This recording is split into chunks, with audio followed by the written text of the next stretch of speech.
এই হালিম নাকি আমি বানাইছি। উফ, আমার তো বিশ্বাসই হইতেছে না। দোকানের থেকে এত মজার হালিম আমি কেমনে বানাইলাম, তাও মাত্র 70 টাকায় 1 কেজি হালিম। তো চলো আজকে তোমাদেরকে আমি হালিম রান্না শিখাই। আজকের হালিমটা আমি এই হালিম মিক্স দিয়ে করব, আর এটার দাম মাত্র 70 টাকা নিছে। তো এটার ভিতর 2টা প্যাকেট থাকে, তো 2টাই কাজে লাগবে, দেখতে থাকো। প্রথমে কড়াইতে দিয়ে দিতেছি পরিমাণ মতো তেল। তেলটা গরম হয়েছিল, এখন দিয়ে দিতেছি 1/2 কাপ পেঁয়াজ, কুচি কুচি করে কেটে রাখছিলাম।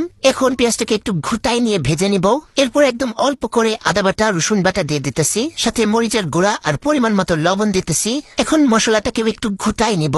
ঘুটাই নেওয়া হয়ে গেলে হালিম মিক্সের ভিতরে যে ছোট প্যাকেটটা ছিল সেই মশলাটা আমি অর্ধেকটা দিয়ে দিব। এখন পুরাটা দেওয়া যাবে না, আবারও ঘুটায় ঘুটায় মশলাটাকে মিশাই নিব। একটু পানি দিয়ে মশলাটাকে একটু কষাই নিব, না হয় মশলা পুড়ে যাবে। তো এই যে ঘুটায় ঘুটায় কষাই নিতেছি, পুড়ে ফেলা যাবে না, তাহলে আমার পুরো হালিম নষ্ট হয়ে যাবে। এখন ছোট ছোট করে কেটে রাখা গরু মাংস দিয়ে দিতেছি। একদম ছোট করে কাটতে হবে, হালিমে যেমন থাকে। তো দিয়ে আবার ঘুটায় ঘুটায় মশলার সাথে এটাকে মিশাই নিব।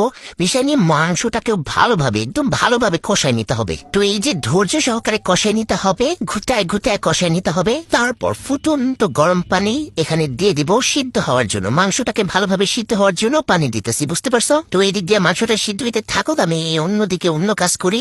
একটা বাটিতে 2.5 থেকে 3 কাপ ফুটন্ত গরম পানি নিয়ে নিছি। এখন হালিম মিক্স প্যাকেটের ভিতরে যে বড় প্যাকেটটা ছিল সেই প্যাকেটটা ঢেলে দিছি, দিয়ে সাথে সাথে নাড়াচাড়া দিয়ে নিতে হবে, না হয় কিন্তু এই যে দলা পাইকা যাবে। তারপর ভালোভাবে মিশাই নিয়ে ঢাইকা রাখা দিতে হবে 20 মিনিটের জন্য। এদিক দিয়ে মাংসটাও প্রায় সিদ্ধ হয়ে গেছে। দেখো আজকে কিন্তু একদম পারফেক্ট রেসিপি দিতেছি, মনোযোগ দিয়ে দেখো আর বাসায় বানায় খাও, ঠিক আছে? তো মাংসটা সিদ্ধ হয়ে যাওয়ার পর এখানে ওই যে মিক্স করে রাখছি সেটারে দিয়ে দিব ঢাইলে একদম পানি সহ। তারপর গামলাটা আবার ধুয়েও একটু পানি দিয়ে দিব। তারপর ঘুটা একটু মিক্স করে নিয়ে এটারে ঢাইকা রান্না করে নিব। চুলার আঁচটা কিন্তু একদম কমায় রাখতে হবে, না হয় যে নিচে দিয়ে লাইকা যাবে আর দলা পাইকা যাবে।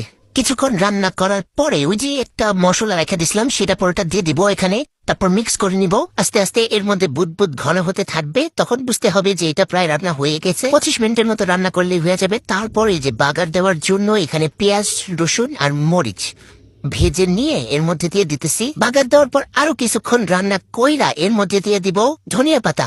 ধনিয়া পাতা ছিল তাই দিয়ে দিচ্ছি, না দিলেও হবে। এত সুন্দর হালিম রাঁধছি, সুন্দর করে সার্ভ না করলে কি হয়? তাই এই যে মাটির হাঁড়িতে আমি ঢাইলে নিলাম আমার সুন্দর হালিমটা। আজকে কিন্তু কোনো পাদ রেসিপি দেই না, আজকে কিন্তু একদম পারফেক্ট রেসিপি দিছি। তো উপর দিয়ে আমি যে পেঁয়াজ বেরেস্তা দিয়ে দিতেছি, তার উপর দিয়ে আবার কাঁচামরিচ ছিটাই দিছি।